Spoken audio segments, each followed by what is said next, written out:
अस्सलामुअलैकुम। इस वीडियो में हम कुछ बेसिक फार्मूलाज कैलकुलेट करना सीखेंगे। प्रीवियस वीडियो में हमने बस कुछ बेसिक अरिथमेटिक ऑपरेशन कैलकुलेट करना सीखे थे, जिस तरह plus, minus, multiplication and division. इस वीडियो में हम बस अब ये कुछ बेसिक फार्मूलाज कैलकुलेट करेंगे। प्रोग्रामिंग के जरिए हम इनके अलावा भी कुछ कैलकुलेट कर सकते हैं, लेकिन इस वीडियो को थोड़ा शॉर्ट करने के लिए और बेसिक कंसेप्ट कवर करने के लिए हम सिर्फ यही कुछ फार्मूलाज कैलकुलेट करेंगे। इनमें पहला है रिमाइंडर। जब भी हम किसी नंबर को डिवाइड करते हैं, जिस तरह फॉर एग्जांपल मैं 10 को डिवाइड करता हूँ 2 से, तो यहाँ ऊपर क्वोशंट तो हमें मिल जाता है डिवीजन के जरिए, जो कि इस केस में 5 बनता है। यहाँ पे आएगा 10 और नीचे कुछ भी नहीं बच रहा। इसको कहते हैं रिमाइंडर और ये है हमारा क्वोशंट। इसी तरह अगर हम एक और नंबर 21 को डिवाइड करते हैं 3 से, तो क्वोशंट हमारा आता है 7 और ये नंबर भी कम्प्लीटली 3 पे डिवाइड हो जाता है, तो रिमाइंडर इस केस में भी 0 आ गया और क्वोशंट यहाँ पे है 7। एक और एग्जांपल देखते हैं, जिस तरह मैंने अगर 23 को डिवाइड करना है 3 पर, तो क्वोशंट मुझे मिलेगा 7, यहाँ पर आएगा 21 और रिमाइंडर मुझे मिल जाएगा 1। तो ये जो क्वोशंट की वैल्यू है, जिस तरह यहाँ पर 5 है, 7 है, यहाँ भी 7 है, तो ये सारी हम डिवीजन से गेट कर सकते हैं। हम डिवीजन का साइन यूज करें फॉरवर्ड स्लैश, और इसको जब हम यूज करेंगे तो हमें ये वैल्यू आसानी से मिल जाएगी। लेकिन इस वैल्यू के लिए हमें एक नया ऑपरेटर देखना पड़ेगा। उसका साइन है कुछ इस तरह से, जिस तरह परसेंटेज का साइन दिखता है, लेकिन इसको हम परसेंटेज अब नहीं कहते, इसको हम रिमाइंडर कहते हैं। इसको मैं कोड में लिख के बताता हूँ। ये वाली लाइंस मैं ऑलरेडी एक वीडियो में एक्सप्लेन कर चुका हूँ, तो इस वीडियो में मैं इनको तो एक्सप्लेन नहीं करूंगा। अगर आपने इस लाइंस के बारे में समझना है तो वीडियो में मैंने एक लिंक दिया हुआ है उसी वीडियो का, जिसमें ये लाइंस एक्सप्लेन की हुई है। उस लिंक को यूज करते हुए आप वो वीडियो देख सकते हैं। मैं जस्ट यहाँ पर लाइन नंबर 5 और 6 के दरमियान कोड लिख रहा हूँ। मैं यहाँ पर एंटर प्रेस करता हूँ तो एक लाइन की स्पेस क्रिएट हो जाएगी। अब मैं जस्ट यहाँ पर लिखता हूँ सी आउट, 2 लेस के साइन। अब मैं डिवाइड करना चाह रहा हूँ 10 को 2 से, 10 डिवाइडेड बाय 2 और सेमीकोलन। प्रोग्राम को मैं सेव करता हूँ। अब मैं इसको रन करके देखता हूँ इसकी आउटपुट कैसी आती है। तो देखें आउटपुट पे क्या डिस्प्ले हो रहा है, 5, जो कि क्वोशंट की वैल्यू है। इस तरह अभी मैं फॉर एग्जांपल ये नंबर अगर चेंज करता हूँ, इसकी बजाय मैं लिख देता हूँ 21, जो हमने अभी यहाँ देखा था। 21 को मैं अगर डिवाइड करता हूँ 3 से और प्रोग्राम को मैं सेव करता हूँ और रन करता हूँ दोबारा, तो अब वैल्यू आएगी 7। देखिए क्वोशंट की वैल्यू होगी 7। इसी तरह अगर मैं 22 को डिवाइड करता हूँ 3 से और फिर से प्रोग्राम को रन करता हूँ, तो अभी भी इसकी वैल्यू है 7। अगर मैं कोई और वैल्यू लिखता हूँ यहाँ पर 20, प्रोग्राम को मैं सेव करता हूँ, फिर मैं रन करके देखता हूँ, अब इसकी वैल्यू है 6। तो अब 20 डिवाइड हो रहा है 3 से, तो यहाँ पर ऊपर हमें मिलेगा क्वोशंट 6, यहाँ पे आएगा 18 और रिमाइंडर बचता है 2। तो ये वाली वैल्यू हमें गेट करने के लिए हमें इस साइन की जरूरत पड़ेगी। तो मैं लाइन नंबर 6 के बाद एक और लाइन की स्पेस क्रिएट करता हूँ। यहाँ पे मैं लिखता हूँ सी आउट, 2 लेस के साइन और 20 सिंबल 3 सेमीकोलन। अब मैं इसको सेव करता हूँ। अब रन करके देखता हूँ इसका आउटपुट कैसी आता है। तो अभी 6 के साथ 2 डिस्प्ले हो रहा है, ये 2 रिमाइंडर है। अब दोनों एक साथ इसलिए आ रहे हैं क्योंकि यहाँ मैंने कोई एंडल यूज नहीं किया। मैं यहाँ पर एंडल लिख देता हूँ तो ये दोनों नेक्स्ट लाइन में डिस्प्ले हो जाएंगे। प्रोग्राम को मैंने सेव किया, अब मैं रन करता हूँ तो देखिए अब रिमाइंडर 2 आ रहा है नेक्स्ट लाइन में और 6 ऊपर क्वोशंट आ रहा है। 20 को हमने जब 3 से डिवाइड किया था, 6 हमें क्वोशंट मिला था और 2 रिमाइंडर था, तो 2 नीचे डिस्प्ले हो रहा है, जो कि हमने इस साइन को यूज करते हुए कैलकुलेट किया, और क्वोशंट हमें मिला डिवीजन का साइन यूज करते हुए। इस सारे कोड को आप वेरिएबल में सेव करके भी कर सकते हो। जिस तरह मैं फॉर एग्जांपल 20 को मैं सेव कर लेता हूँ एक x वेरिएबल में और 3 को मैं सेव कर लेता हूँ y वेरिएबल में, और फिर मैं इन वेरिएबल्स को आपस में डिवाइड करता हूँ। ये दोनों लाइन मैं यहाँ से खत्म कर रहा हूँ। मैं लिखता हूँ यहाँ पर int x is equal to 20 semicolon. ये मैंने वेरिएबल डिक्लेयर भी कर दिया और इनिशियलाइज भी कर दिया। एंटर। फिर से लेता हूँ int y is equal to 3 semicolon. इसके बाद मैं सी आउट में वही जिस तरह मैंने पहले लिखा था 20 डिवाइडेड बाय 3, अब मैंने चूंकि वेरिएबल में सेव कर लिया है तो अब मैं ये लिख सकता हूँ x divided by y semicolon. इसी तरह सी आउट x रिमाइंडर का साइन और फिर y सेमीकोलन, और यहाँ पर मैं एंडल यूज कर लेता हूँ ताकि दोनों नेक्स्ट लाइन में डिस्प्ले हो। प्रोग्राम को मैंने सेव किया। अब रन करके देखते हैं इसकी आउटपुट कैसी आती है। तो देखें क्वोशंट क्या आ रहा है 6, वही हमें 20 को हमने डिवाइड किया था 3 के साथ, क्वोशंट हमें 6 मिल रहा था, तो वही 6 आंसर करेक्ट है हमारा, और रिमाइंडर हमें 2 मिलना चाहिए था, 2 रिमाइंडर आ गया। पहले तो हमने वेरिएबल के बगैर किया था, तो अब आप इस तरह वेरिएबल लिखकर भी कर सकते हो। एक चीज आपने लाजमी यहाँ पर याद रखनी है कि रिमाइंडर का जो साइन है ये हमेशा इन डेटा टाइप में ही काम करेगा। यहाँ पर आप कोई और डेटा टाइप यूज नहीं कर सकते। इन दोनों नंबर्स का, x का और y का, दोनों का इंट में होना जरूरी है। जिस तरह मैं यहाँ पर फॉर एग्जांपल फ्लोट लिख देता हूँ, यहाँ मैं लिखता हूँ फ्लोट और y को मैं फ्लोट कर देता हूँ। अब मैं प्रोग्राम को सेव करता हूँ तो देखें एरर शो हो रहा है x और y के नीचे। इसके ऊपर जब मैं कर्सर लेके जाता हूँ तो देखें वो मुझे एरर के बारे में कुछ बता रहा है। एक्सप्रेशन मस्ट हैव इंटीग्रल और अनस्कोप्ड एनएम टाइप, मतलब ये इंटीग्रल होना चाहिए नंबर। अगर आप रिमाइंडर यूज कर रहे हो, रिमाइंडर दोनों नंबर्स के दरमियान कैलकुलेट करना चाह रहे हो, तो इन दोनों नंबर्स का इंटीग्रल होना जरूरी है। ये किसी और डेटा टाइप में रिमाइंडर कैलकुलेट नहीं किया जाएगा और दोनों नंबर्स का इंट होना जरूरी है। जिस तरह फॉर एग्जाम्पल मैं y को इंट कर देता हूँ लेकिन x को मैं फ्लोट ही रहने देता हूँ। अभी भी देखें y का तो एरर खत्म हो गया क्योंकि y को हमने इंट कर दिया। अब y का एरर खत्म हो गया लेकिन x का भी बाकी है। तो प्रोग्राम एग्जीक्यूट सारा तभी होगा जब इसमें कोई भी सिंटैक्स एरर नहीं रहेगा। और ये भी आप कोड में ये देखें कि रेड लाइन एग्जिस्ट करती है, इसका मतलब है सिंटैक्स एरर एग्जिस्ट करता है। कंपाइलर कभी भी ऐसे प्रोग्राम को एग्जीक्यूट नहीं करेगा जिसमें सिंटैक्स एरर हो। तो हम ओवरऑल इस प्रोग्राम को रन नहीं कर सकते जब तक हम इस एरर को खत्म नहीं करेंगे। तो आपके पास दो सोल्यूशन है। एक तो सोल्यूशन ये है कि आप इसकी डाटा टाइप यहीं पर चेंज कर दो, और एक ये सोल्यूशन है जो मैंने आपको टाइप कास्टिंग के बारे में पहले बताया था प्रीवियस वीडियो में। उसका लिंक भी मैं डिस्क्रिप्शन में दे दूंगा, वहां से आप देख सकते हैं। टाइप कास्टिंग करने के लिए मुझे इससे पहले लिखना होगा इंट स्मॉल ब्रेसेस ओपन और x के बाद क्लोज। तो अब देखें x के नीचे से जो रेड लाइन थी वो खत्म हो गई है क्योंकि अब x अब इंट में आ गया और जो रिमाइंडर की वजह से एरर आ रहा था वो खत्म हो चुका है। एरर ये था कि दोनों नंबर का x और y का इंटीग्रल होना जरूरी था, जो कि अब हमने इंटीग्रल कर दिया। x को भी इंटीग्रल कर दिया टाइप कास्टिंग के जरिए और y ऑलरेडी इंट में ही था। जरूरी नहीं है कि आपने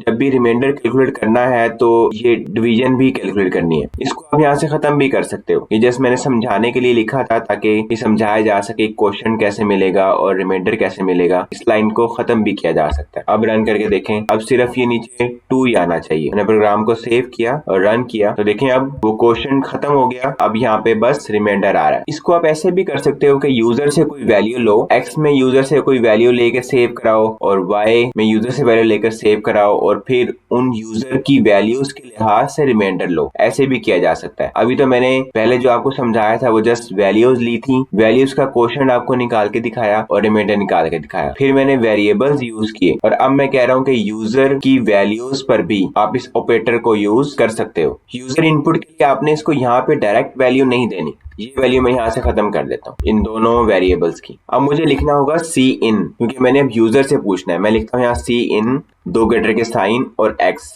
सेमीकोलन। इस लाइन से यूजर वैल्यू देगा x के अंदर। फिर मैं यूजर से एक और वैल्यू लेता हूँ जो कि मैं y में सेव करूंगा, इसलिए मैंने लिखा लाइन नंबर 9 पर सी इन ग्रेटर के साइन और फिर y। और मैंने आपसे कहा था कि हमेशा सी इन से पहले आपने एक यूजर को मैसेज डिस्प्ले करना है, तो वो आप लिख सकते हो। मैं इस लाइन से पहले लिख देता हूँ सी आउट 2 लेस के साइन, मैसेज में लिख देता हूँ for example enter a number. इसी तरह इस सीन से पहले भी मैं एक सी आउट की स्टेटमेंट लिखता हूँ एंटर अनदर नंबर। मैसेज आप कुछ भी डिस्प्ले कर सकते हैं। अब मैं प्रोग्राम को सेव किया, अब मैं रन करके देखता हूँ तो देखिए मुझसे वो एक नंबर मांग रहा है। मैं यहाँ पे क्लिक करता हूँ तो मैं नंबर लिखता हूँ पहला 22 एंटर, फिर नंबर लिखता हूँ 3 एंटर। तो देखें रिमाइंडर क्या आ रहा है 1। सी आउट में मैंने यही लाइन लिखी थी लाइन नंबर 12 में कि ये रिमाइंडर कैलकुलेट होगा और फिर डिस्प्ले हो जाएगा। तो वो ये लास्ट में जो 1 आ रहा है ये वही रिमाइंडर की वैल्यू है, जो कि हम देख सकते हैं यहाँ पे रिमाइंडर 1 ही आना चाहिए था। अब हम देखते हैं सेकंड फार्मूला जो कि था पावर का। अगर मैं कुछ इस तरह से चाहता हूँ कि एक नंबर हो, बेस नंबर फॉर एग्जांपल 10 है और मैं उसकी पावर 3 करना चाह रहा हूँ, ये किस तरह कैलकुलेट होगा? इसके लिए हम यूज करेंगे एक फंक्शन का जो है PWO। इस फंक्शन को यूज आपने इस तरह करना है कि इसके बाद आपने लिखना है स्मॉल ब्रेसेस ओपन और यहाँ पर लिखना है बेस नंबर जिसकी पावर आप कैलकुलेट करना चाह रहे हो। यहाँ पर बेस नंबर है 10, मैं यहाँ पर लिखूंगा 10 कॉमा फिर पावर की वैल्यू आप इस बेस नंबर की लेना चाह रहे हो। यहाँ पर लिखी हुई है 3 तो मैं यहाँ पे लिखूंगा 3 और स्मॉल ब्रेसेस क्लोज। तो इस फंक्शन को इस तरह यूज करते हुए हम ये वाली वैल्यू कैलकुलेट कर सकते हैं। एक और काम आपने करना है कि इस फंक्शन की डेफिनेशन एक डायरेक्टिव में है जिसका नाम है math.h। हेडर फाइल भी आपको इस प्रोग्राम के टॉप पे इंक्लूड करनी है, तभी आप इस फंक्शन को यूज कर पाओगे। इसका हम कोड लिख के देखते हैं। ये सारा मैं इरेज कर रहा हूँ। यहाँ पे मैंने लिखना है PWO, पूरा पावर नहीं लिखना बल्कि सिर्फ लिखना है PWO PWO small braces open और साथ ही यहाँ पे क्लोज हो गई। मेरे स्टूल ने ऑटोमेटिकली क्लोज कर दी और कर्सर दरमियान में ब्लिंक कर रहा है। जो भी हमने लिखना होगा वो दरमियान में ही लिखना है, इसलिए उसने ऑटोमेटिकली क्लोज भी कर दिया। अब इन स्मॉल ब्रेसेस के दरमियान भी आपने लिखना है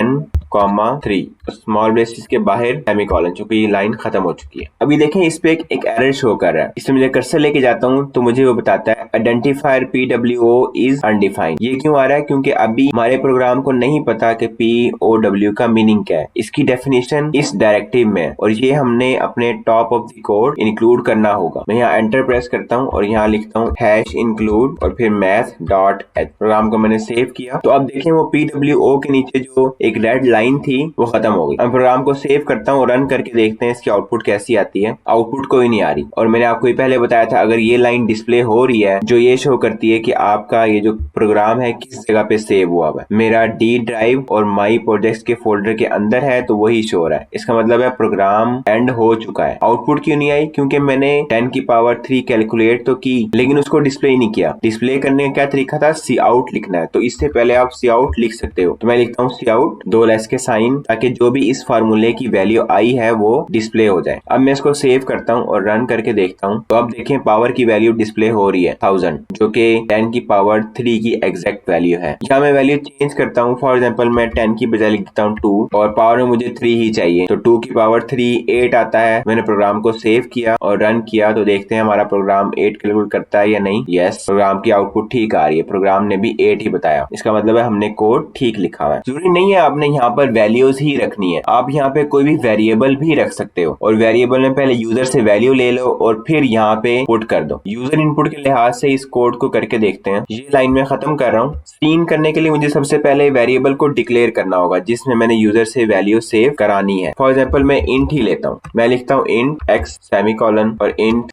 y सेमीकोलन। वेरिएबल नेम आप कुछ भी लिख सकते हो और यहाँ पे आप इंट, फ्लोट या डबल कोई भी डाटा टाइप आप यूज कर सकते हो। रिमाइंडर के केस में तो ये जरूरी था कि आपने इंट ही यूज करनी है, लेकिन पावर वाले फंक्शन के केस में ये जरूरी नहीं है कि आपने इंट ही यूज करना है। आप फ्लोट भी यूज कर सकते हो, आप डबल भी यूज कर सकते हो। 4 टाइप की डाटा टाइप यूज नहीं करनी, उसका रिजल्ट सही नहीं आएगा क्योंकि हम किसी कैरेक्टर की पावर नहीं लेते। पावर हमेशा किसी नंबर की ही होती है, इसलिए आपने यहाँ पे डाटा टाइप सिर्फ नंबर वाली ही यूज करनी है। अब इन दोनों वेरिएबल्स में यूजर से वैल्यू ले लेता हूँ। मैं लिखता हूँ यहाँ पे C in 2 गटर के साइन x सेमीकोलन, फिर से C in 2 गटर के साइन y वेरिएबल और फिर सेमीकोलन। और इस सीन से पहले मैं कोई भी यूजर को एक मैसेज डिस्प्ले कर देता हूँ ताकि हमारी आउटपुट कुछ रीडेबल हो जाए यूजर को। फॉर एग्जाम्पल मैं यहाँ पे लिख देता हूँ enter a number.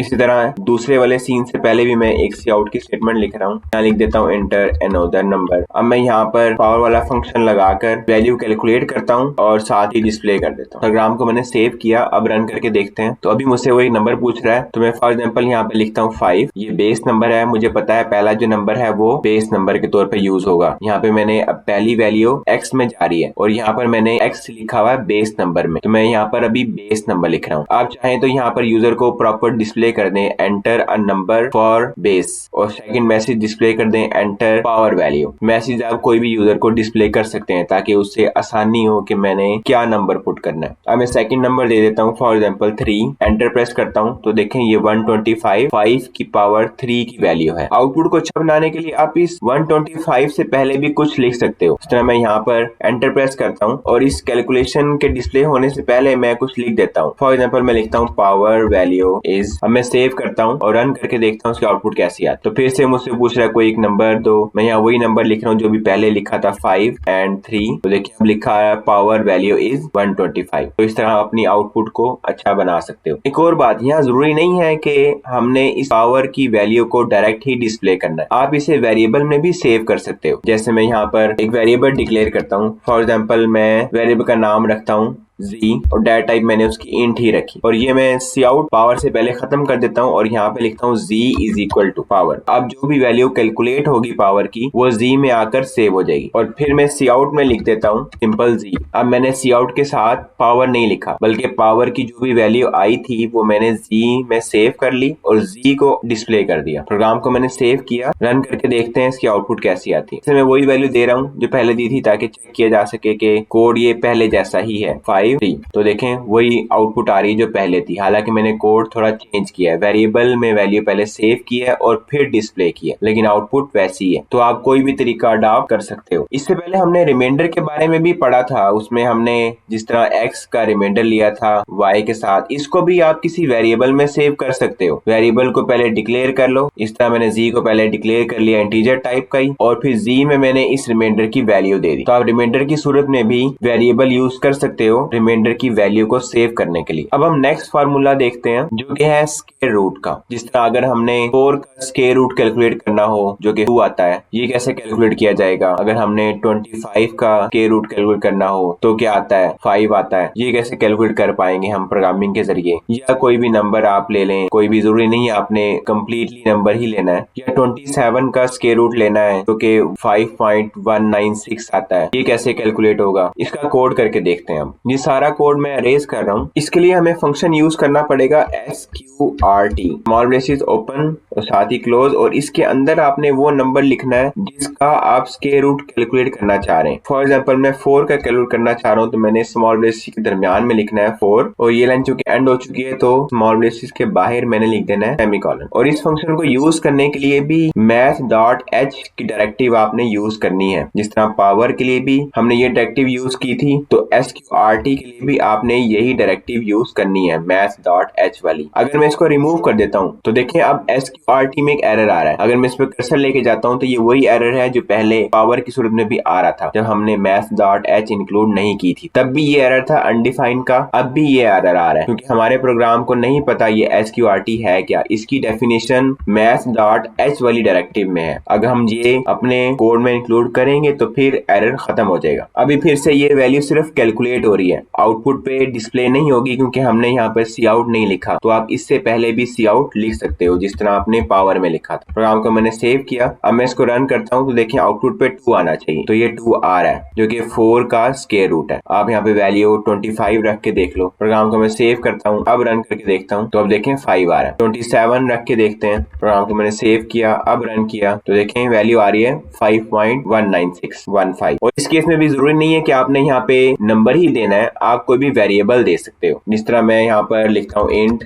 x is equal to 27 semicolon, और यहाँ पर मैं लिख देता हूँ x। तो आपने इस लाइन में वेरिएबल को डिक्लेयर किया और साथ ही इनिशियलाइज भी किया और यहाँ पे जस्ट वेरिएबल पास कर दिया। अभी भी इसकी आउटपुट यही आएगी। मैंने प्रोग्राम को सेव किया और रन किया तो देखें आउटपुट वही है। और जरूरी नहीं है कि आपने यहाँ पे इंट ही लिखना है, आप फ्लोट भी लिख सकते हो। मैं यहाँ पे कोई फ्लोटिंग पॉइंट वैल्यू दे देता हूँ, फॉर एग्जाम्पल 27.5। अब इसका स्क्वायर रूट कैलकुलेट हो जाएगा। प्रोग्राम को मैं रन करता हूँ तो देखें आउटपुट कुछ चेंज हुई है। पहले आउटपुट आ रही थी 5.19615 और अब आउटपुट चेंज हो गई है। क्यों चेंज हुई? क्योंकि यहाँ पर अब 27.5 का स्क्वायर रूट कैलकुलेट हो रहा है। तो इस केस में भी आप कोई भी डाटा टाइप दे सकते हो, लेकिन देनी सिर्फ नंबर वाली डाटा टाइप है। आप इंट दे सकते हो, फ्लोट दे सकते हो, डबल दे सकते हो, लेकिन कैरेक्टर वाली डाटा टाइप नहीं देनी क्योंकि उसका स्क्वायर रूट नहीं होता। और इस केस में भी जरूरी नहीं है कि आपने वैल्यू नहीं देनी है, आप यूजर से भी लेकर इसमें वैल्यू दे सकते हो। फॉर एग्जाम्पल मैं ये वैल्यू यहाँ से खत्म कर देता हूँ क्योंकि मैं अब यूजर से लेना चाह रहा हूँ। तो मैं इस लाइन के बाद लिखता हूँ सी इन ग्रेटर के साइन और एक्स। अब यूजर एक्स में वैल्यू देगा और वही एक्स यहाँ पे यूज हो जाएगा। इसे मैं रन करके देखता हूँ। अब कोई भी वैल्यू देता हूँ, फॉर एग्जाम्पल मैं देता हूँ 25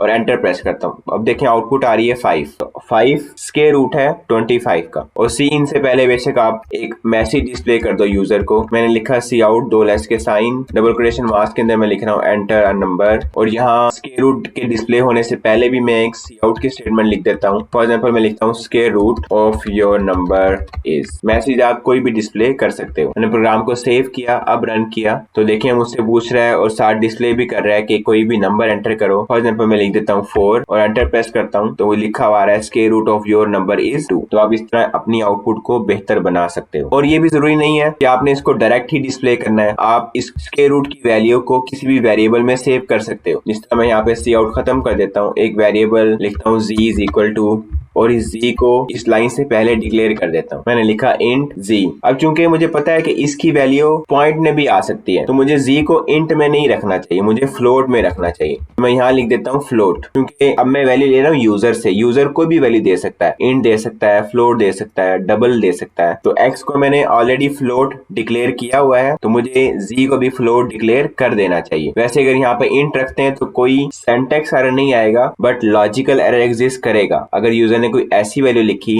जिस तरह फॉर एग्जाम्पल वो 27 ही लिख देता है, तो अगर आपने z को इंट लिखा हुआ तो आउटपुट पे डिस्प्ले होगा सिर्फ 5। ये हम डिस्कशन एक वीडियो में कर चुके हैं जिसमें मैंने सारी डेटा टाइप के बारे में बताया था। अगर आपने वो वीडियो नहीं देखी या आप डेटा टाइप के बारे में अपने कंसेप्ट रिवाइज करना चाहते हैं तो डिस्क्रिप्शन में मैं उसी वीडियो का लिंक दे दूंगा, तो वहां से आप देख सकते हैं। अब इसको रन करके देखते हैं। प्रोग्राम को मैंने सेव किया, मैं रन करता हूँ, वैल्यू देता हूँ 25 का स्क्वायर रूट होता है 5। अभी डिस्प्ले नहीं हुआ। डिस्प्ले क्यों नहीं हुआ? क्योंकि मैंने रूट को कैलकुलेट करके जी में सेव तो किया लेकिन जी को डिस्प्ले नहीं किया सी आउट के जरिए। तो मुझे इसके बाद कैलकुलेट होने के बाद एक सी आउट की लाइन लिखनी है। मैं लिखता हूँ सी आउट डोल एस के साइन और जी। अब मैं प्रोग्राम को सेव करता हूँ और रन करके देखता हूँ। फिर से मैं वैल्यू लिखता हूँ 25 और एंटर प्रेस करता हूँ। तो अब देखें वैल्यू आ रही है 5। तो आपने एक बात हमेशा याद रखनी है कि डिस्प्ले होने से पहले आपने उस फार्मूले को कैलकुलेट कर लेना। पहले कैलकुलेशन होगी बाद में डिस्प्ले होगा। अगर मैं इस लाइन को यहाँ से कट करके कैलकुलेशन से पहले लिख देता हूँ तो फिर देखें आउटपुट क्या आती है। एरर कोई नहीं है अभी भी, सिंटैक्स एरर कोई नहीं है अभी, बट लॉजिकल एरर एग्जिस्ट करेगा। प्रोग्राम को मैंने सेव किया और रन किया। अब वैल्यू में लिखता हूँ 25 और एंटर प्रेस करता हूँ। तो देखें आउटपुट क्या आ रही है 0। तो 0 एक गार्बेज वैल्यू है जो कि यहाँ पे डिस्प्ले हो रही है। जब भी हमने z नाम का एक वेरिएबल डिक्लेयर किया था तो हमारे कंपाइलर ने उसमें कोई भी वैल्यू पुट कर दी थी जो कि अभी पुट हुई हुई है 0। तो यहाँ पे लाइन नंबर 12 पर एक z की वैल्यू ने डिस्प्ले होना है और z की वैल्यू वो है जो डिक्लेयर होते टाइम पे कंपाइलर को मिली थी, वो यहाँ पे डिस्प्ले हो रही है। यहाँ पे अब स्क्वायर रूट क्यों नहीं आ रहा? क्योंकि वो तो बाद में कैलकुलेट हुआ और उसके बाद कोई सी आउट की लाइन नहीं थी, इसलिए स्क्वायर रूट की वैल्यू यहाँ पर डिस्प्ले नहीं हुई। तो आपने ये चीज हमेशा याद रखनी है कि जब आप फार्मूले को कैलकुलेट करो उसके बाद ही आपने उसको डिस्प्ले करना है। इस तरह कोड लिखना है आपने। अब हम नेक्स्ट फार्मूला देखते हैं। ये है ट्रिगोनोमेट्रिक फंक्शंस। ट्रिगोनोमेट्रिक फंक्शन में साइन है, cosine, tan, sine inverse, cosine inverse, tan inverse, इसी तरह sine hyperbolic, cosine hyperbolic, tan hyperbolic और इनके इनवर्स भी आते हैं। Sine hyperbolic inverse, cosine hyperbolic inverse, tan hyperbolic inverse. और ये हम कोसाइन यहाँ पर पूरा नहीं लिखते, सिर्फ कॉज लिखते हैं। इसके लिए भी प्रोग्रामिंग में कुछ फार्मूलाज हैं। साइन के लिए हम यूज करते हैं साइन और स्मॉल ब्रेसेस के दरमियान में आपने वो वैल्यू लिखनी है जिसका आप साइन कैलकुलेट करना चाह रहे हैं। इसी तरह अगर आपने कॉज यूज करना है तो कॉज आप लिखेंगे और स्मॉल ब्रेसेस के दरमियान में आपने वैल्यू दे देनी है। टैन कैलकुलेट करना है तो इसी तरह टैन और स्मॉल ब्रेसेस के दरमियान में वैल्यू देनी है। साइन इनवर्स कैलकुलेट करना है तो आपने लिखना है ए साइन और स्मॉल ब्रेसेस के दरमियान में आपने वैल्यू देनी है। यहाँ पर इनवर्स के लिए आपने ए यूज करना है। यहाँ पर ए एब्रीविएट हो रहा है आर्क के लिए, तो प्रोग्रामिंग में ये आर्क साइन है। तो वैसे हम मैथ में हम साइन इनवर्स पढ़ते आए हैं। इसी तरह कॉज इनवर्स के लिए आपने यूज करना है ए कॉज, स्मॉल ब्रेसेस के दरमियान में आपने वैल्यू पास कर देनी है। टैन के लिए आपने यूज करना है ए टैन और स्मॉल ब्रेसेस के दरमियान में आपने वैल्यू पास कर देनी है। और साइन हाइपरबोलिक के लिए आप यूज करोगे साइन हाइपरबोलिक और स्मॉल ब्रेसेस के दरमियान में आपने वैल्यू पास करनी है। कोसाइन के लिए कॉज हाइपरबोलिक, स्मॉल ब्रेसेस के दरमियान में आपने वैल्यू पास करनी है। टैन हाइपरबोलिक और स्मॉल ब्रेसेस के दरमियान में आपने कोई भी वैल्यू पास कर देनी जिसका आप टैन हाइपरबोलिक कैलकुलेट करना चाह रहे हो। और इस तरह यहाँ पे भी इनवर्स है तो यहाँ पे भी आप ए यूज करोगे, ए साइन हाइपरबोलिक। इसके केस में भी ए कॉज हाइपरबोलिक और ये स्मॉल ब्रेसेस ओपन साथ ही क्लोज, और यहाँ पर ए टैन हाइपरबोलिक और स्मॉल ब्रेसेस ओपन और क्लोज। तो ये वाले सारे फंक्शंस प्रोग्रामिंग में यूज होंगे। और एक बात आपने याद रखनी है कि जो भी वैल्यू आप यहाँ पे पास करोगे स्मॉल ब्रेसेस के दरमियान में वो रेडियन में होनी चाहिए। अगर आप डिग्री वाली वैल्यू इसमें यहाँ पे रख दोगे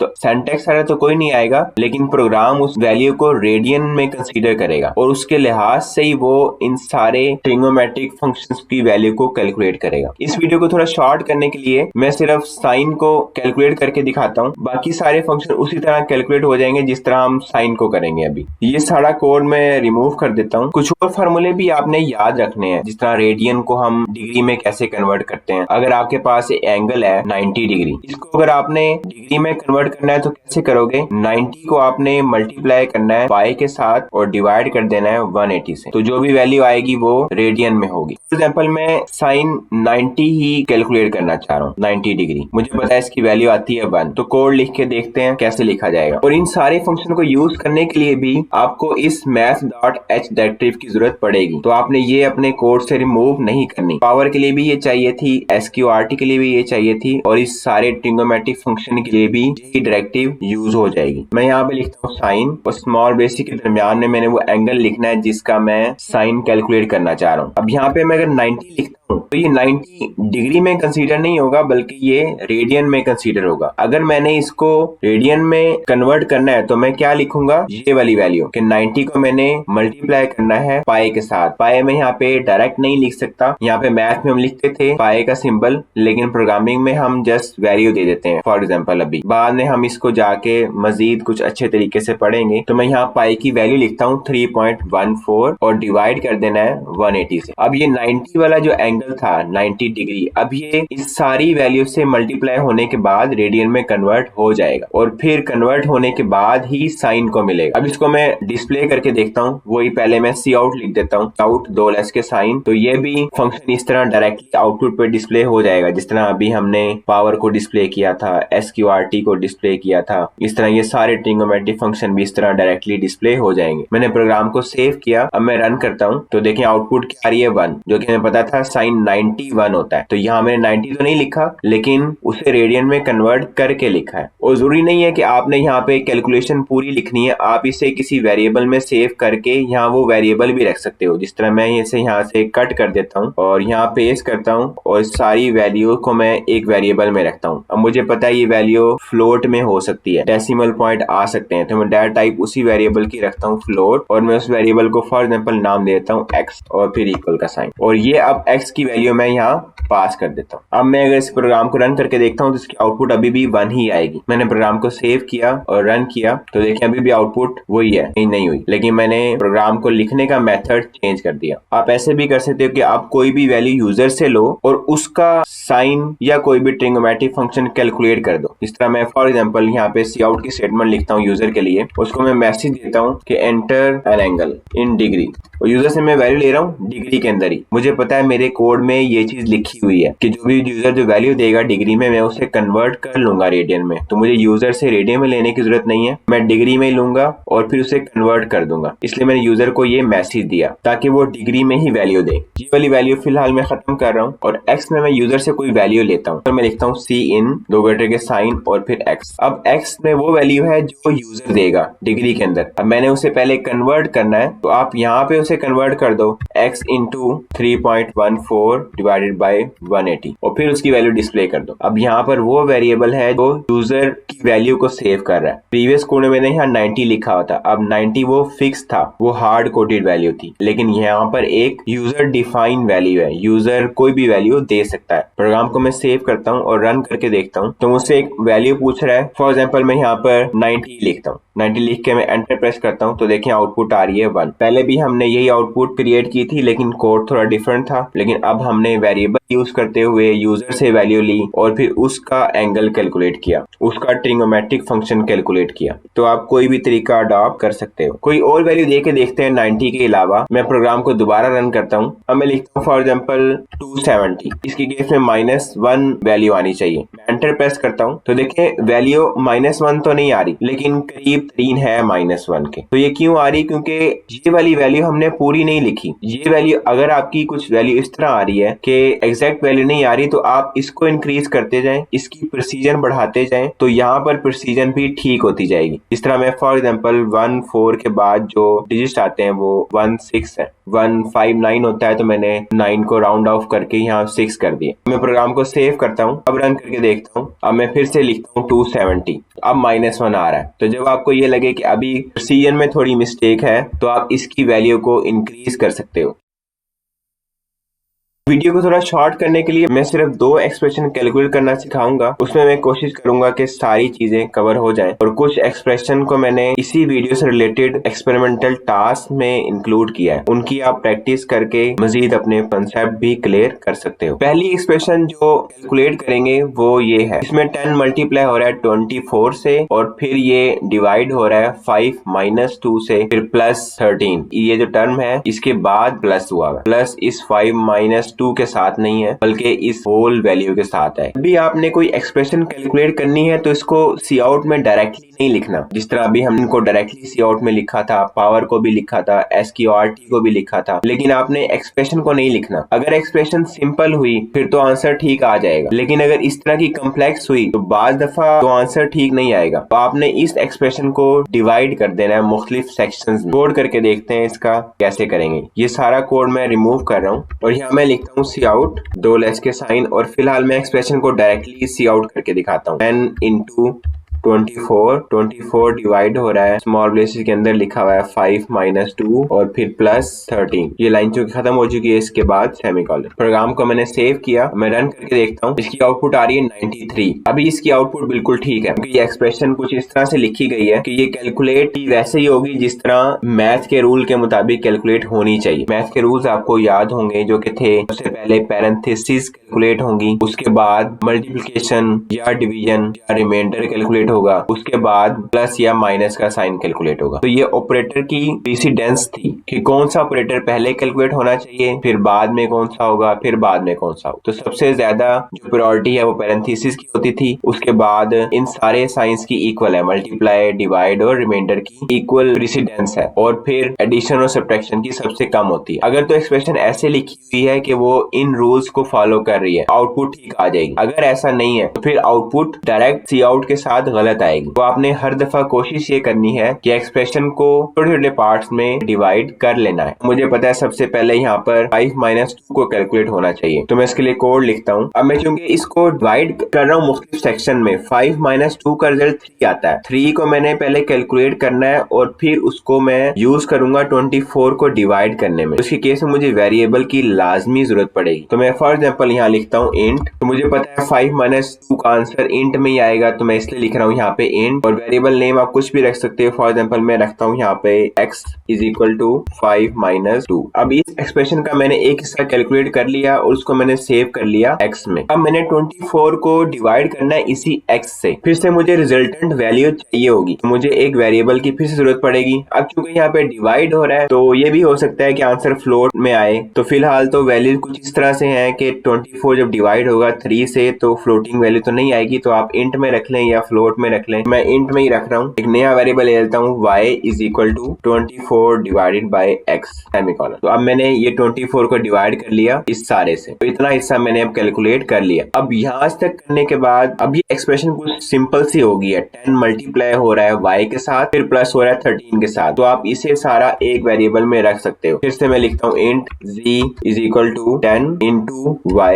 प्लस 13 सेमीकोलन। y यहाँ पे क्या है, सारा 24 डिवाइडेड बाई 5 माइनस 3, क्योंकि मैंने यहाँ कैलकुलेट कर लिया। अब मैंने अपनी एक्सप्रेशन को मल्टीपल पार्ट्स में डिवाइड कर दिया। अब z में मेरी सारी एक्सप्रेशन का आंसर है। अब जस्ट मैं z को डिस्प्ले कर दूंगा, आउट जी। तो अभी भी इसकी आउटपुट 93 ही आएगी। इसको मैं सेव करता हूँ और रन करके देखता हूँ, तो देखिए अभी वैल्यू 93 ही है। तो आप एक्सप्रेशन को डायरेक्ट सी आउट के साथ भी लिख सकते हो, लेकिन उसका रिजल्ट तब तक ठीक आएगा जब तक कि एक्सप्रेशन सिंपल होगी या उसमें प्रेसिडेंस के सारे रूल्स फॉलो करते हुए एक्सप्रेशन को लिखा हुआ होगा, तभी उसका रिजल्ट ठीक आएगा। अगर ऐसा नहीं लिखा हुआ तो फिर आपको ये वाला मेथड लाजमी अडॉप्ट करना होगा, क्योंकि कंपाइलर को ये सारे रूल्स नहीं पता अगर एक्सप्रेशन नहीं लिखी हुई सही। तो कंपाइलर को तभी पता लगेगा जब एक्सप्रेशन आप सही तरीके से लिख कर दोगे, जिस तरह अभी यहाँ पर लिखा हुआ है। 5 माइनस 2 के अराउंड हमने स्मॉल ब्रेसेस लिखी हुई है। हमारी एक्सप्रेशन ये बता रही है कि पहले क्या कैलकुलेट करना है और फिर क्या कैलकुलेट करना है, इसलिए इसका रिजल्ट दोनों तरीकों से ठीक आ रहा है। अब एक और एक्सप्रेशन हम कैलकुलेट करके देखते हैं जो कि थोड़ी सी कम्प्लेक्स होगी, जो कि ये है। इसमें ये a, b, c और d ये चारों वेरिएबल्स हैं। फॉर एग्जांपल हम एज्यूम कर लेते हैं a की वैल्यू है 10, b की वैल्यू है 20, c की वैल्यू है 15, d की वैल्यू है 8। इस एक्सप्रेशन को पहले कोड में लिख के देखते हैं। एक दफा हम डायरेक्टली लिख के देखते हैं सी आउट के साथ, जिस तरह अभी हमने पहले एग्जांपल्स देखी हैं। तो हम देखते हैं क्या ये डायरेक्ट एग्जीक्यूट होती है या नहीं। इस सारे कोड को मैं अरेज कर रहा हूँ। मैं लिखता हूँ यहाँ पे सी आउट, और सी आउट में मैं ये सारी एक्सप्रेशन डायरेक्ट लिख देता हूँ। a स्टैरिक b और डिवाइड बाय इस सारी एक्सप्रेशन से ये b डिवाइड होगा माइनस c इंटू 31 का रिमाइंडर लिया जाएगा 13 से, और फिर हमने इसको मल्टीप्लाई कर देना है t के साथ और ये सेमीकोलन। अब ये चूंकि वेरिएबल्स हैं इसलिए इसमें अनडिफाइंड का एरर आ रहा है। जैसे ही मैं इसके ऊपर कर्सर लेके जाता हूँ तो लिखा आता है a is undefined, b is undefined. तो मैं इस लाइन से पहले इनको डिक्लेयर भी कर देता हूँ और इनिशियलाइज भी कर देता हूँ। मुझे पता है इनकी वैल्यूज ये हैं और जो कि सारी इंट में ही है, तो मैं इसलिए सबको इंट के साथ ही डिक्लेयर कर देता हूँ। a इज इक्वल टू 10 और कॉमा डाल के मैं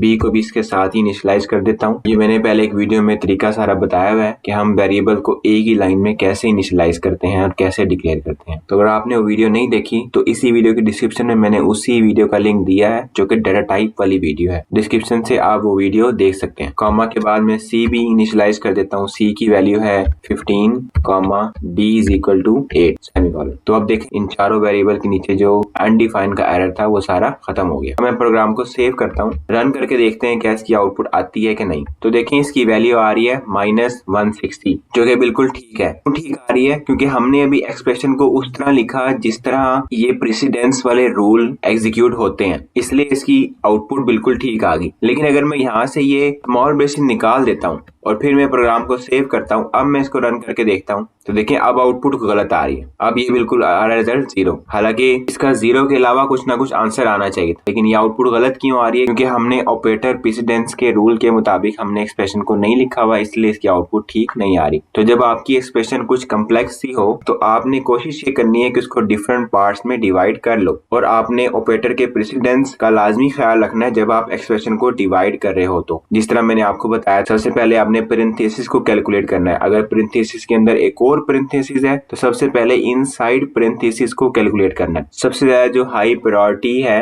वो है पेरेंथेसिस की, उसके बाद इन तीनों ऑपरेटर की इक्वल है। अगर ये तीनों इक्वल आ जाते हैं जिस तरह बिल्कुल यहाँ पे हो रहा है, यहाँ पर -1 मल्टीप्लाई हो रहा है सी के साथ, और साथ ये भी मल्टीप्लाई का सिंबल है और ये रिमाइंडर का सिंबल है, और तीनों की प्रायोरिटी एक जैसी है, तो फिर कौन पहले कैलकुलेट किया जाएगा? तो इस सूरत में आपने देखना है लेफ्ट साइड पे पहले कौन आ रहा है। लेफ्ट साइड पे पहले तो ये वाला मल्टीप्लाई का ही आ रहा है, ये -1 एक्चुअली मल्टीप्लाई हो रहा है सी के साथ, तो पहले ये मल्टीप्लाई वाला पहले आ रहा है। अगर हम लेफ्ट साइड से पढ़ना शुरू करते हैं तो इस पैरेंथेसिस में लेफ्ट साइड पे पहले तो यही मल्टीप्लाई आ रहा है, उसके बाद ये आ रहा है, फिर ये रिमाइंडर का साइन आएगा। इसका मतलब पहले हम इसको कैलकुलेट करेंगे, फिर हम इसको कैलकुलेट करेंगे, फिर हम इसको कैलकुलेट करेंगे। तो आपने उसी प्रेसिडेंस के रूल के मुताबिक अपनी एक्सप्रेशन के पार्ट्स बनाने हैं। तो मैं इसके पार्ट्स बनाता हूँ। सबसे पहले मैं -1 को मल्टीप्लाई करूंगा सी के साथ, और फॉर एग्जाम्पल मैं इसको सेव कर लूंगा एक एक्स वेरिएबल में, और फिर जो एक्स का रिजल्ट आएगा उसको मैं मल्टीप्लाई करूंगा 31 के साथ, और उसको मैं जो रिजल्ट सेव करूंगा वो फॉर एग्जाम्पल मैं वाई वेरिएबल यूज कर लेता हूँ, और फिर जो वाई आएगा वाई का मैं रिमाइंडर लूंगा 13 से, और फिर फॉर एग्जाम्पल मैं सारे रिजल्ट को सेव कर लेता हूँ जी में। और अब ये जो सारी पैरेंथेसिस है कैलकुलेट होके मेरे पास रिजल्ट मुझे मिल जाएगा जी वेरिएबल में। उसके बाद मैं बी को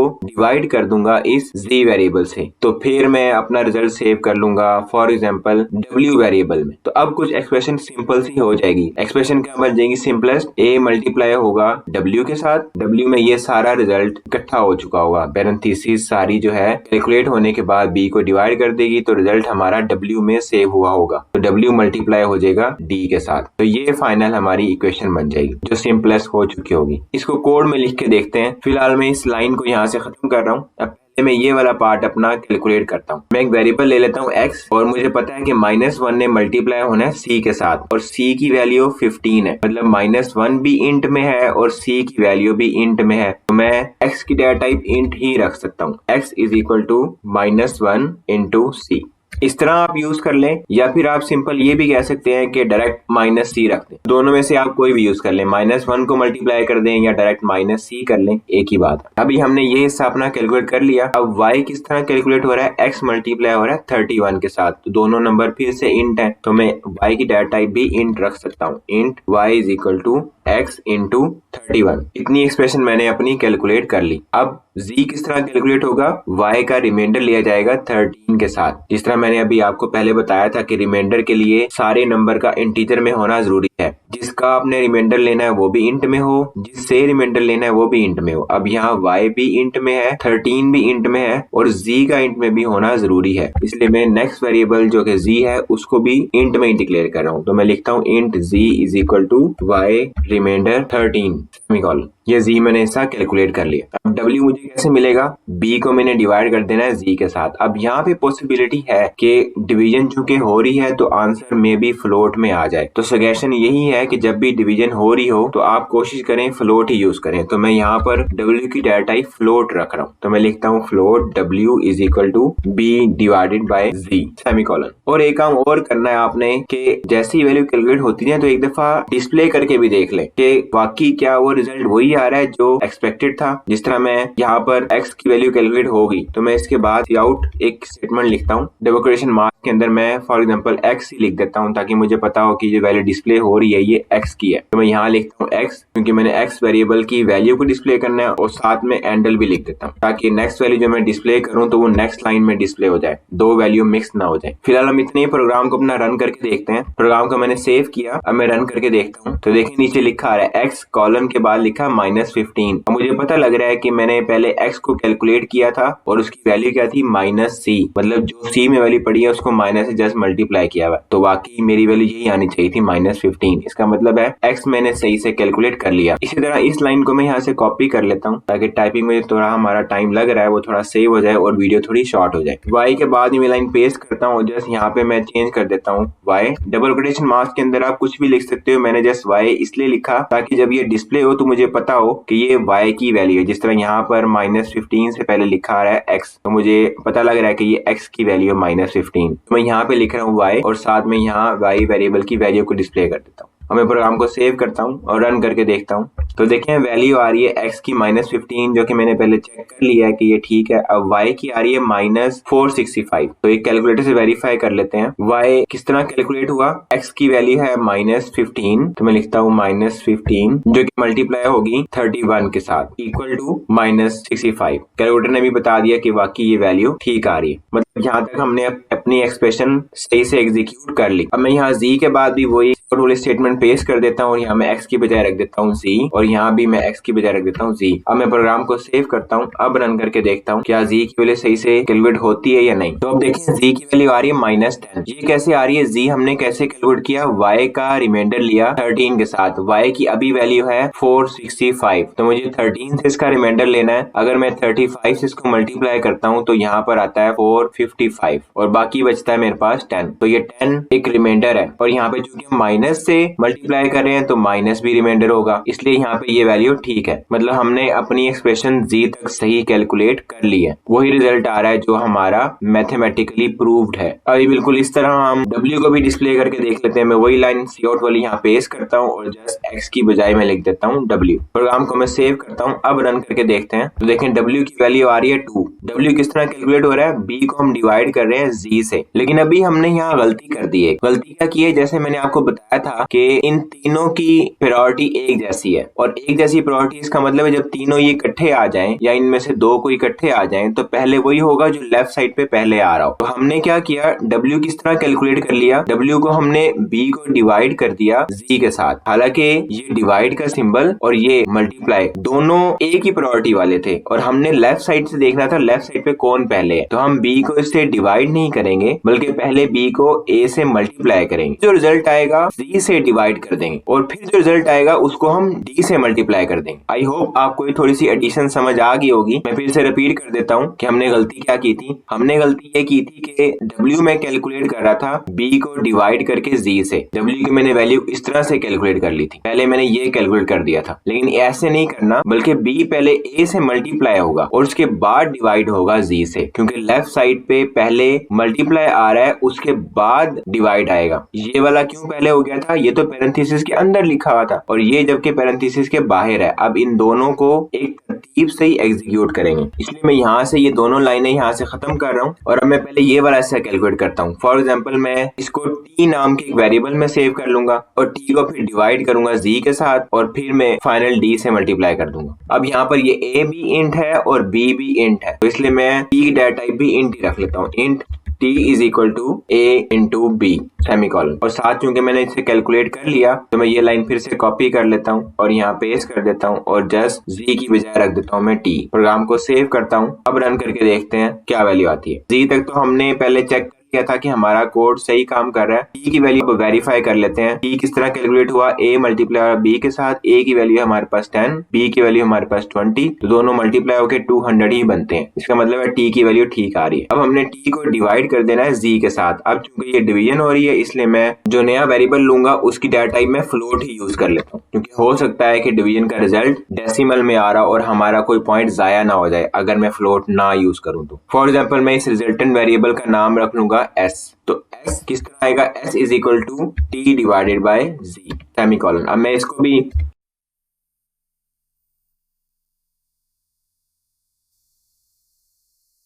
इसके कैलकुलेट होने के बाद डिस्प्ले करके देख लेता हूँ। यहाँ जी की बजाय मैं एस कर देता हूँ। अब मैं प्रोग्राम को फिर से रन करके देखता हूँ। प्रोग्राम को मैंने सेव किया और रन किया तो एस की वैल्यू आ रही है 20 को वेरीफाई किस तरह करेंगे, यहाँ तक हमने वैल्यू कैलकुलेट की थी 200 और जी की वैल्यू क्या पड़ी हुई थी -10, तो 200 डिवाइड हो रहा था -10 से, तो यस बिल्कुल आंसर ठीक है, -20 ही आना चाहिए एस में। इसका मतलब है हमने यहाँ तक एक्सप्रेशन सारी ठीक कैलकुलेट कर ली। अब बस डी से मल्टीप्लाई होना बाकी है। अब चूंकि लास्ट कैलकुलेशन है और वो मल्टीप्लाई हो रही है और कोई यहाँ तक अभी तक कोई फ्लोटिंग पॉइंट वैल्यू भी नहीं आई है, तो मैं इसलिए यहाँ पर इंट ही रख लेता हूँ और मैं लास्ट वेरिएबल का नेम फॉर एग्जांपल रिजल्ट रख लेता हूँ। रिजल्ट किस तरह कैलकुलेट होगा, एस ने मल्टीप्लाई ना डी के साथ, एक्स की वैल्यू कहाँ तक आ रही है, ये सारी कैलकुलेशन यहाँ तक एस में हमारी सेव हो चुकी है। तो जस्ट मैंने एस को मल्टीप्लाई करना है डी के साथ, तो एस इंटू डी सेमीकोलन। फिर से मैं एक और सी आउट की लाइन पेस्ट कर देता हूँ और यहाँ पे मैं रख देता हूँ रिजल्ट और जी की बजाय फिर रख देता हूँ रिजल्ट। प्रोग्राम को मैं सेव करता हूँ। अब रन करके देखता हूँ दोबारा, तो देखें रिजल्ट आ रहा है -160, जो कि पहली दफा भी यही आ रहा था जब हमने पूरी एक्सप्रेशन लिख के देखी थी। आई होप आपको ये एक्सप्रेशन कैलकुलेट करने का मेथड समझ आ गया होगा कि अगर थोड़ी सी कम्प्लेक्स हो आपकी एक्सप्रेशन तो आपने उसको डिवाइड कैसे करना है और किस तरह आपने मैथ के प्रेसिडेंस के रूल्स आपने यूज करते हुए अपनी एक्सप्रेशन को कैलकुलेट करना है। और जब भी आप एक्सप्रेशन को इस तरह डिवाइड करें तो साथ साथ आपने उसको लाजमी डिस्प्ले करके देखते जाना है क्या आपकी वैल्यू सही भी आ रही कि नहीं आ रही। इससे होगा कि जिस पॉइंट पे थोड़ी गलती होगी तो आपको फौरन उसी पॉइंट पर पता लग जाएगा, जिस तरह मुझे पहले पता लगा था जब मैं दरमियान से ये इसको पहले डिवाइड कर रहा था और मैं इसको स्किप कर रहा था तो वैल्यू कुछ चेंज आ रही थी, तो मुझे दरमियान में पता लग गया कि कहीं ना कहीं गलती हुई है। तो आप इसलिए साथ साथ वैल्यू को डिस्प्ले करके देखते रहना। अब हम नेक्स्ट फार्मूला देखते हैं, एरिया ऑफ ट्राइंगल। मैथ में आपने पढ़ा होगा एरिया ऑफ ट्राइंगल होता है half into height into width. ये हाइट और विड्थ उस ट्राइंगल की है जिसका हम एरिया कैलकुलेट करना चाह रहे हैं। इसका हम डायरेक्टली कोड लिख के देखते हैं। इस कोड को मैं सारा खत्म कर रहा हूँ, इसको भी पहले डायरेक्टली सी आउट करके देखते हैं। सी आउट 2 लेस के साइन, मैं यहाँ लिखता हूँ 0.5 के 1 को मैंने डिवाइड किया 2 के साथ, इंटू हाइट की भी कोई भी वैल्यू ले लें, फॉर एग्जाम्पल मैं लेता हूँ 10 इंटू 5। मैंने डायरेक्टली वैल्यू पास कर दी, 10 है हाइट की वैल्यू और 5 है विड्थ की वैल्यू। मैं प्रोग्राम को सेव करता हूँ, रन करके देखता हूँ उसकी आउटपुट क्या आती है 25 के ट्राइंगल का एक एरिया आ गया। अगर आप यहाँ पे 0.5 नहीं लिखते और डायरेक्ट लिखते हैं 1 डिवाइडेड बाय 2 तो फिर देखें इसकी आउटपुट कैसी आती है। प्रोग्राम को सेव किया, अब रन करके देखें आउटपुट आ रही है 0, जो कि गलत है। अगर मैं इसके स्मॉल बेसिस भी लगा देता हूँ कि पहले ये कैलकुलेट हो उसके बाद मल्टीप्लाई हो, प्रोग्राम को सेव करता हूँ और रन करके देखता हूँ तभी भी आउटपुट 0 ही है। कुछ गलती यहाँ पे, जब मैंने इसको 0.5 लिखा था आउटपुट ठीक आ रही थी, लेकिन अब अगर मैं डायरेक्ट लिखता हूँ 1 डिवाइडेड बाय 2 तो आउटपुट गलत आ रही है। अगर मैं इसको एंड पे लिखता हूँ डिवाइडेड बाय 2, 1 मैंने यहाँ से खत्म कर दिया और यहाँ लिखा डिवाइडेड बाय 2, अब मैं इसको सेव करता हूँ रन करता हूँ तो देखें अब आउटपुट ठीक आ रही है। तो आपने कभी भी नोमिनेटर और डिनोमिनेटर में जब इस तरह की वैल्यू आए उसको कोशिश करें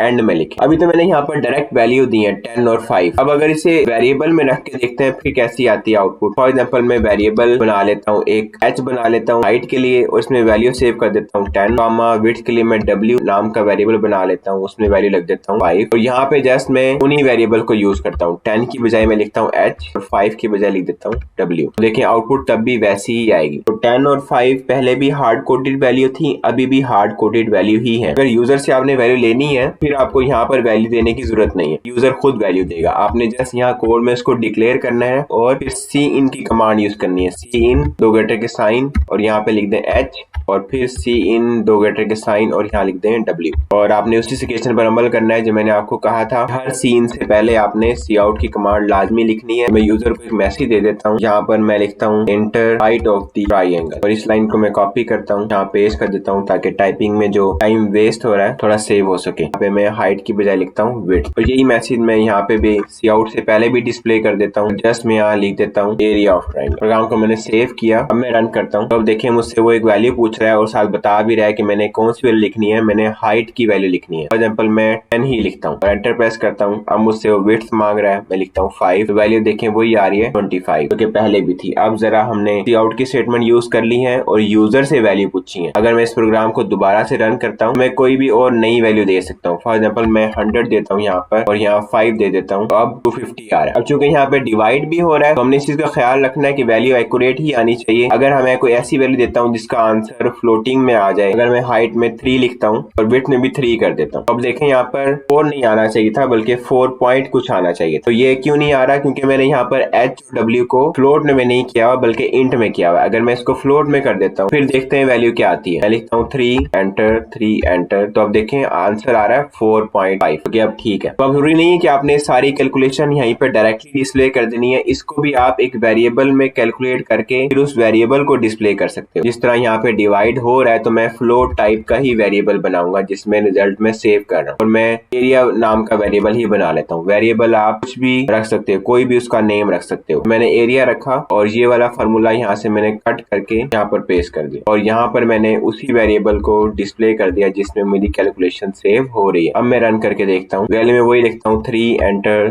3 एंटर, तो वही वैल्यू आ रही है 4.5। नेक्स्ट हमारा फार्मूला है conversion of temperature from Celsius to Fahrenheit. इस कन्वर्जन का फार्मूला होता है 9 divided by 5 into C plus 32। यहाँ पर C टेम्परेचर की वैल्यू है सेल्सियस के अंदर। इस फार्मूले में भी देखें 9 डिवाइड हो रहा है 5 से। इसमें भी आपने वही काम करना है जो अभी हमने इस एरिया ऑफ ट्राइंगल में किया था। इस वाली वैल्यू को उठाकर आपने बाद में रखना है। मतलब इस फार्मूले को आपने प्रोग्रामिंग में कुछ इस तरह से लिखना है, C को मल्टीप्लाई करना है 9 के साथ और डिवाइड कर दें 5 के साथ, और फिर बाकी वैसे ही है प्लस 32। आपने ये वैल्यू पहले नहीं रखनी वरना आउटपुट गलत आएगा। कोड लिख के देखते हैं इसका कैसे लिखा जाएगा। ये वाला सारा कोड मैं रिमूव कर रहा हूँ। फॉर एग्जाम्पल मैं एक वेरिएबल C ही बना लेता हूँ, उसमें वैल्यू में सेव रख देता हूँ C इज इक्वल टू 16। ये टेम्परेचर की वैल्यू हुई है फॉर एग्जाम्पल, जो कि सेल्सियस में। इसको मैंने कन्वर्ट करना है फ़ारेनहाइट में, तो मैं डायरेक्ट सी आउट भी रख सकता हूँ क्योंकि मुझे पता है एक्सप्रेशन मेरी अभी सिंपल है। तो मैं सी आउट लिखता हूँ, 2 लेस के साइन, C को मैंने मल्टीप्लाई करना है 9 के साथ, डिवाइड करना है 5 के साथ, फिर प्लस 32 सेमीकोलन। मैं रन करके देखता हूँ उसकी वैल्यू क्या आती है। वैल्यू आ रही है 60। कैलकुलेटर से वेरीफाई कर लेते हैं इसको। C की वैल्यू हमने ली है 16 को मल्टीप्लाई करना है 9 के साथ, डिवाइड करना है 5 के साथ, इसमें प्लस कर दें 32, तो आंसर आ रहा है 60.8। हमारा आ रहा है 60। पॉइंट के बाद वाली वैल्यू क्यों खत्म होगी? क्योंकि मैंने C को इंट में लिया हुआ है। इसको मैं यहाँ पर अगर फ्लोट कर देता हूँ तो मेरा आंसर ठीक हो जाएगा। प्रोग्राम को मैंने सेव किया और रन किया, देखें अब 60.8 आ रहा है। अगर मैं इस वैल्यू को शुरू में लिख देता हूँ, यहाँ लिखता हूँ 9 डिवाइडेड बाय 5 और फिर इंटू, और ये मैं यहाँ से खत्म कर देता हूँ। मैंने एक्सप्रेशन ऐसे लिखी जिस तरह यहाँ फार्मूले में लिखी हुई थी। अब मैं इसको सेव करता हूँ, रन करके देखता हूँ कि आउटपुट क्या आती है। तो देखिए आउटपुट चेंज हो गई। अब यहाँ पे आ रहा है 48, जो कि कैलकुलेटर के हिसाब से भी गलत है। तो ये क्यों गलत आ रहा है? क्योंकि मैंने ये डिजिट वाली कैलकुलेशन पहले रख दी है। तो ये हमेशा आपने बाद में ही रखनी है इस तरह। इसको भी आप यूजर डिफाइन के लिहाज से कैलकुलेट कर सकते हैं। यूजर के डिफाइन के लिहाज से मुझे कैसे करना होगा, यहाँ से मुझे वैल्यू खत्म कर देनी है। यहाँ पे मुझे लिखना है C इन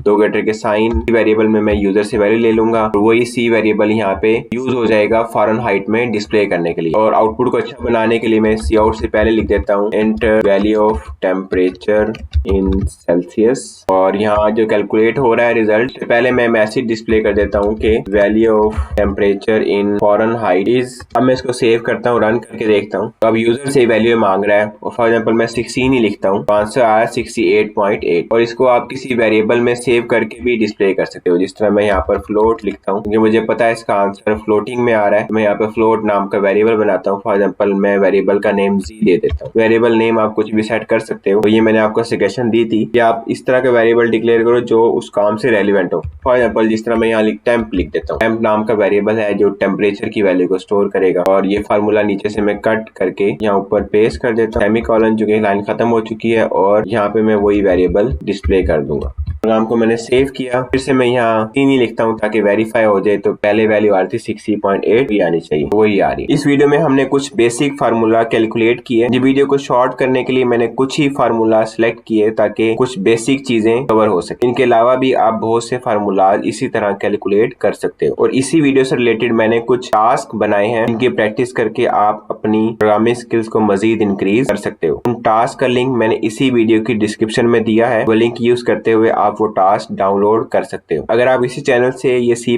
का कोर्स कंप्लीट सीखना चाह रहे हो तो इस वीडियो के बाद आपको कौन सी वीडियो देखनी चाहिए उसका लिंक भी मैंने डिस्क्रिप्शन में दिया है, वहां से आप नेक्स्ट वीडियो देख सकते हो।